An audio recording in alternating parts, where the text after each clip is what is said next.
È possibile ricreare equilibrio nella nostra vita, ricondizionare equilibrio nella nostra vita?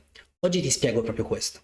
Intanto, benvenuto in questo video, il mio nome è Caruso Colzi, sono il fondatore di Ipnosi Naturale. La risposta alla domanda è possibile ricondizionare il nostro equilibrio è assolutamente sì. Ci sono diversi metodi ovviamente. Oggi ti parlo più dal punto di vista dello stress. Se ancora non lo sai, ho scritto un ebook che parla di stress, si chiama Che palle che stress, lo puoi scaricare dal mio sito. Tranquillamente, vai nella home carusocolzi.com e insomma scrollando un po' in basso vedrai che c'è il link per l'ebook. È un ebook molto interessante secondo me perché ti dà 15 strategie, 15 tecniche per abbattere lo stress. Ma che cos'è lo stress?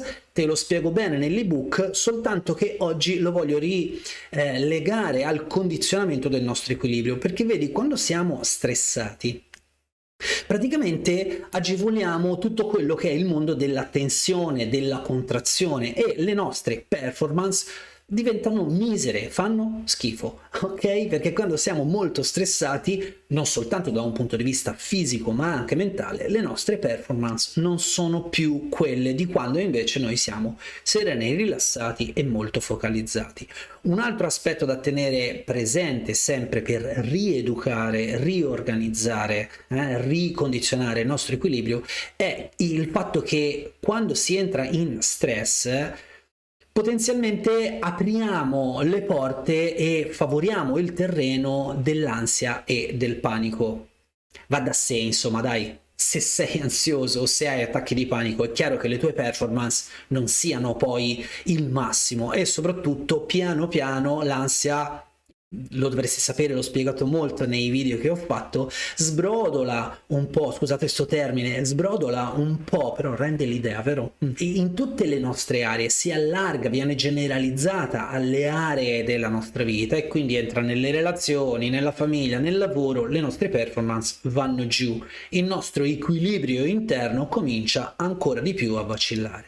Un altro aspetto dello stress è il fatto che crea la condizione per cui appunto l'equilibrio emotivo e anche l'equilibrio relazionale, cioè di quando comunichiamo con le persone e riusciamo ad accettare un certo tipo di pressione anche dagli stati umorali degli altri, che dovreste saperlo ormai non dipendono soltanto da noi. Una persona può magari stare male per molti motivi, magari quel giorno gli girano le scatole, però se noi non abbiamo un buon equilibrio interno, non siamo solidi, non siamo calmi e ben focalizzati su quello che vogliamo ottenere, ecco che queste relazioni possono diventare insomma un po' noiose. Tutto questo perché viviamo in una società che ci bombarda di informazione, ci sollecita tantissimo, le nostre sensazioni sono sempre disorientate, questo procura stress al nostro sistema nervoso centrale, ma soprattutto è un grande problema per il nostro sistema nervoso autonomo. Il problema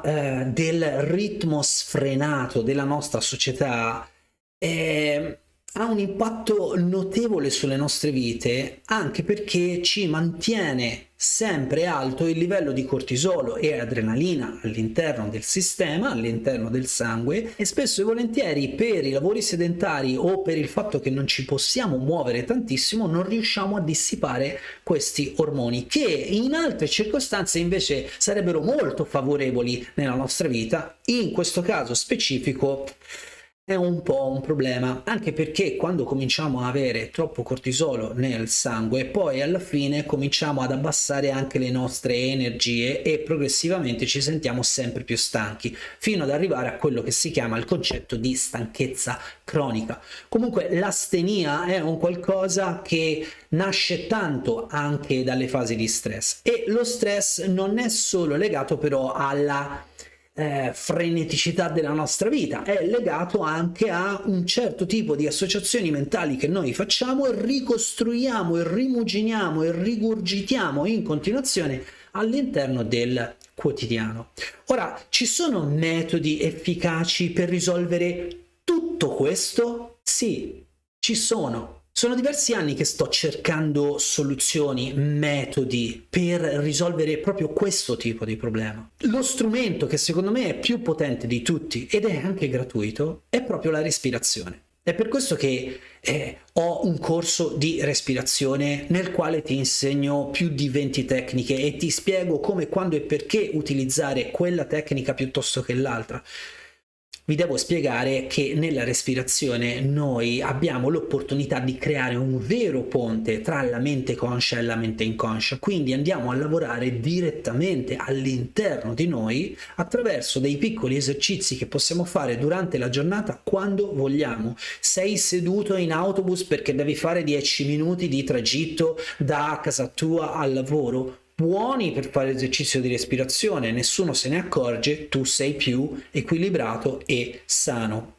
Stai guidando da casa tua al supermercato, sei in fila alle poste, insomma il tempo si trova se si vuole, non c'è bisogno di nessun aggeggio fra le mani, non c'è bisogno di avere un orologio super tecnologico, l'orologio lo creiamo noi. Ricordatevi, la respirazione e il ritmo respiratorio sono un po' il metronomo della mente. Se non imparate a respirare in maniera veramente funzionale, lasciate stare tutti questi corsi di iperventilazione dove vedete le persone hanno il loro senso, però quando siete molto allenati e non avete nessun problema di stress o di squilibrio che genera ancora più stress. Dicevo, la respirazione è una strategia efficacissima sotto tantissimi punti di vista, perché non è soltanto un ponte tra la mente conscia e la mente inconscia, è anche un ponte fra come il nostro sistema nervoso autonomo riconosce alcuni tipi di meccanismi esterni e come noi invece possiamo ricondizionarlo. Ed ecco qui il titolo del video. Possiamo noi, stavo dicendo, ricondizionare tutto quanto il nostro equilibrio nella vita, in modo che le tensioni si dissipino, che noi si possa essere più focalizzati, che vada via lo stress, che l'ansia abbia il suo esito sereno e quotidiano, perché ricordatevi, l'ansia è un qualcosa che è bene che ci sia, il problema è come la utilizzate, quanto la pompate, quanto la utilizzate. Il processo dell'ansia ha a che fare anche con una buona leva di motivazione, di preoccupazione riguardo a cose che per noi sono molto importanti, quindi non vedetela soltanto in modo negativo, ma laddove diventa un processo negativo e sfocia addirittura nella stratificazione dell'ansia e quindi nel panico, attraverso la respirazione potete ricondizionarla. Attraverso la respirazione potete ottenere una migliore salute, una migliore ossigenazione a livello cellulare e quindi dei tessuti, potete ottenere maggior focus, attenzione e soprattutto tutto quello che ha a che fare con le performance e quindi con una buona risposta della frequenza cardiaca, della variabilità della frequenza cardiaca, con una buona risposta pressoria e quindi per problemi di ipertensione o di vasocostrizione. Insomma, c'è una varietà di strumenti che, se li conoscete, li portate sempre dentro di voi a disposizione per tornare in controllo ed essere in equilibrio nella vostra vita. A chi non piacerebbe essere un po' più in armonia nella nostra società? Dai, io penso di averti detto già tante cose, spero che tu voglia fare un pochino di ricerche e se ne vuoi sapere di più contattami, perché sono tante le persone che mi chiedono di dargli una mano come breath coach per avere un programma specifico in modo che loro possano respirare in determinati momenti della giornata in determinate maniere, quindi con delle strategie specifiche, con delle tecniche specifiche. Ma soprattutto, se sei interessato a fare un passo avanti all'interno della tua vita, partecipa al corso di respirazione, perché davvero sono strumenti importantissimi, naturali, potenti ed efficaci. A me non manca altro che augurarti una buona serata. Ancora una volta da Caruso Colzi è tutto. A presto.